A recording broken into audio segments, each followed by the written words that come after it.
시작에 앞서 간단한 질문을 하나 드리면서 시작할까 해요. 여러분의 삶의 목적은 무엇입니까? 삶의 목적? 행복. 좋습니다. 얘기하시지 말고 속으로 잠시만 너무 좋아요. 너무 좋은데 아마도 생각해보거나 말거나 아마도 명정답인 거라고 생각을 합니다. 아마도 대부분 다 내 삶의 목적은 내 행복이지 라고 생각을 하셨을 겁니다. 그렇다면 이 삶의 행복이 이루어지기 위해서는 무엇이 있어야 될까? 저 나름대로 생각을 한번 정리를 하는데 첫 번째는 건강해야 되고요. 너무 뻔하죠. 건강해야 되고 두 번째로 인간관계, 내 가족과의 인간관계, 내 친구와의 인간관계, 그리고 우리 토마 모임 안에 인간관계, 어떤 인간관계가 있을 수 있고요. 세 번째는 내 이제 돈벌이, 직장. 내 지금 학생이시라면은 내 일, 내 돈을 벌고 내가 하고 싶은 것들을 하고 궁극적으로는 자기 실현까지 이루어질 수 있는 직장이라든지 하는 일이 중요합니다. 이 세 가지가 잘 조화롭게 이루어졌을 때 아마도 제 짐작에 아까 삶의 목적이라고 얘기했던 행복해질 가능성이 높을 겁니다. 근데 조금 극단적인 경우를 한번 보자면 그 세 개 중에 균형이 잘 맞는 게 중요합니다. 한 가지 쪽에 너무 치우칠 경우, 예를 들어 워커홀릭, 직장에서 승승장구하고 돈도 많이 법니다. 근데 인간관계가 다 이렇게 안 좋아지고 가족과 보낼 시간이 없다. 그게 삶의 목적으로서 행복할까? 당연히 아닐 거라는 생각이 들 거고요. 건강해, 몸만 건강해. 모임에 오면은 맨날 가만히 아무것도 안 하고 직장 가면은 맨날 혼나고 운동 못하고 몸만 건강해. 이런 경우는 아마도 행복이라고 하기에는 거리가 조금 있을 가능성이 높을 것 같아요.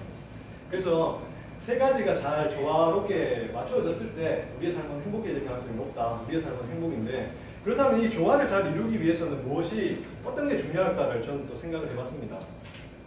세 가지가 조화롭게 되기 위해서는 뭐가 중요할까 궁금하죠?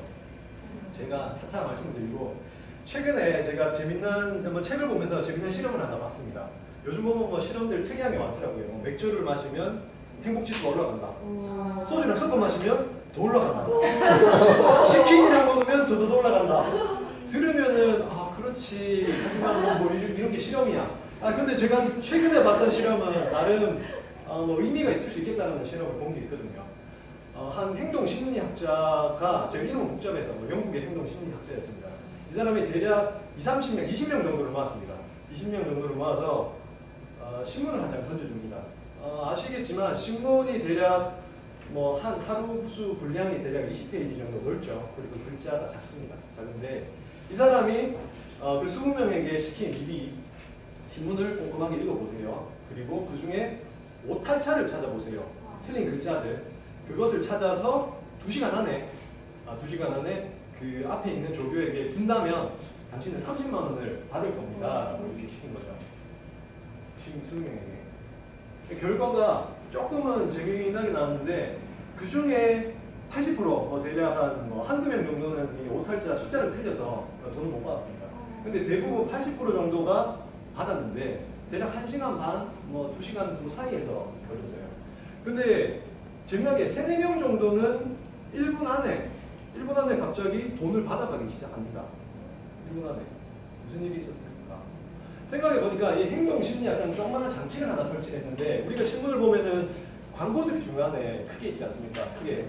근데 그 광고에 이런 문구를 삽입해 줍니다. 당신이 만약에 이 글을 읽는다면 지금 당장 신문 읽는 것을 중단하고 조교에게 가서 30만 원을 받아가세요. 중간에 보면 광고들이 드문드문 있는데 아마도 그 중에 몇 개 넣은 것 같아요.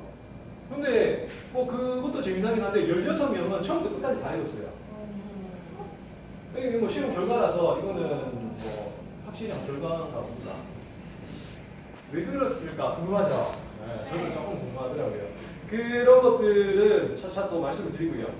사실 요걸 하는 게 정확하게 똑같진 않지만 제가 이래서 이랬을 수 있겠다라는 생각이 드는 사건이 있었습니다.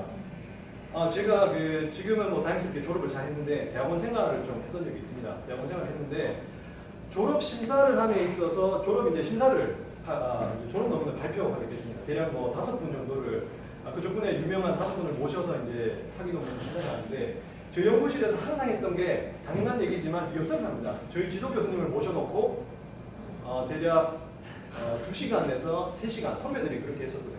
교수님께서 이제 어떤 내용이 중요하고 어떤 데이터들을 더 추가를 해야 되고 요런 뭐 연구의 흐름이 좋다 그러면 이제 그렇게 수정하세요. 그런 식으로 진행했는데 때마침 교수님이 그 당시에 시간이 좀 촉박하신 상황이었습니다. 2~3시간 정도를 리허설을 해야 되는데 1시간밖에 할 수 없는 그런 상황이었습니다. 교수님이 그 당시에 좀 잘 나가셨는데 뒤에 이제 높은 사람들을 만나야 돼서 1시간밖에 없는 거였습니다.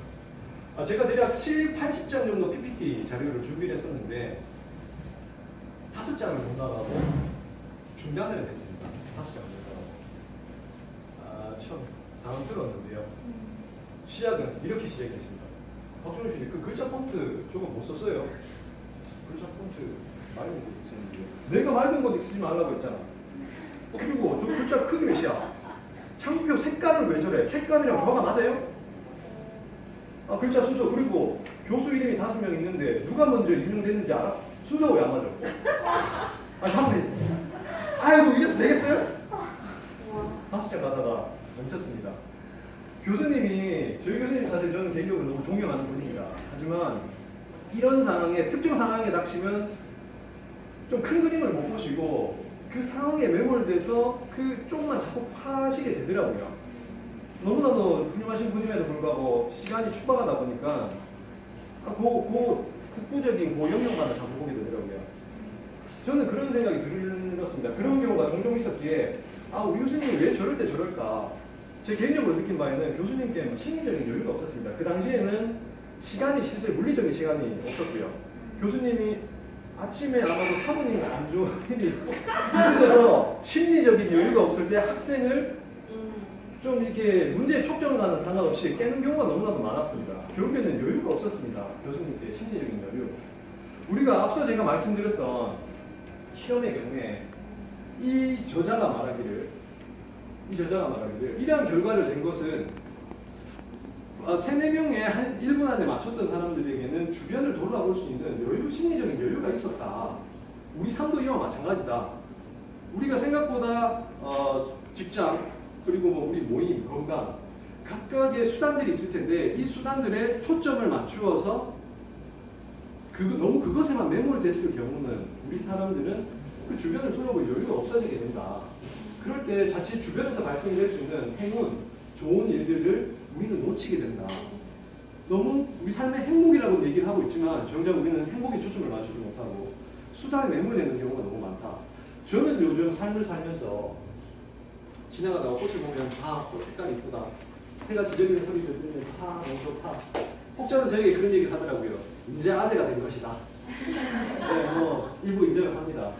하지만 저에게 최근 들어 심리적인 여유가 생긴 것 같아요. 실제로. 그러니까 저는 이 모임에 와서 상대방들, 우리 여러 회원들을 만나면서 좀 더 웃게 되고요.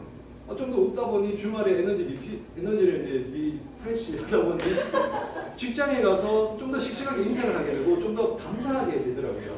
그러다 보니까 저에게 일을 또 더 많이 주더라고요. 열심히 하다 보니 성과도 잘 나옵니다. 선순환이 되는 거죠. 저는 마지막으로 말씀드리고 싶습니다. 인생에 있어서의 목적이 무엇인지 그 목적을 달성하기 위해서는 여유가 아주 중요하다는 것을. 감사합니다.